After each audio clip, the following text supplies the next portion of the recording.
Meet Bo, a 10-month-old mutt that wouldn't be enjoying his first Christmas season without this Santa. About 8 years ago, I decided I wanted to foster dogs. And after volunteering at a local kill shelter, she decided to start Family Edition. What turned me, away from the shelter and into rescue was I had a couple of dogs that came back in really poor shape. I wanted to have responsibility of where I placed the dogs.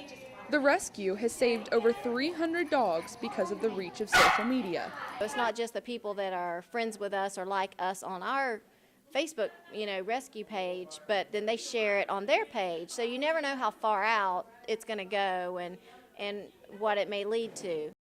I found Jack one night while I was working. I saw him in someone's yard and his face was completely infected with mange. I put his picture on Facebook and asked if anyone knew what was wrong with him. And one of my friends said she knows of a rescue, which turned out to be Family Edition. I took him from the people. They willingly gave him up and got him foster home the next day. And then I took him to his first adoption event about a month and a half later, and he met his future parents at that adoption. That reach spread all the way to Hearts Corporation, who decided to help.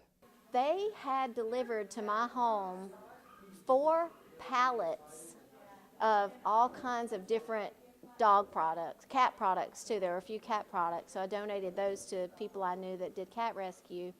But I had to rent a, pod to keep the supplies in, and they lasted forever. Stay. Chris Butler has adopted 4 dogs from Family Edition. All of them just interesting stories when you go through. Tucker was found in a bag alongside the road with 4 other puppies. Yoda was a situation where a person actually paid $1,200 for Yoda and didn't, for whatever reason, didn't want him and turned him in about 5 months later. And then Ace and Sky ended up being 2 dogs that were underneath a house somewhere, and somebody was able to pull them out but wasn't able to pull the mom out. It makes no sense to me to see somebody go into a pet store and spend $500, $1,200, $800 for a dog when there's hundreds of these dogs that are out there. I can't imagine that I'll ever do anything but go to a rescue again for a dog. But adoption fees don't cover all of the rescue's needs. Tanya says she's had people donate over $1,000 at a time, and gifts big and small give her hope. You see so many, negative things with, animals that are in bad shape, and so you start to lose your opinion of humanity. You're like, gosh, there are people this horrible out there.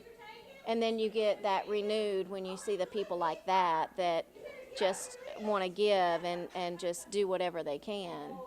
And after being pulled out of the pound, Bo knows better than anyone how every little bit counts this holiday season.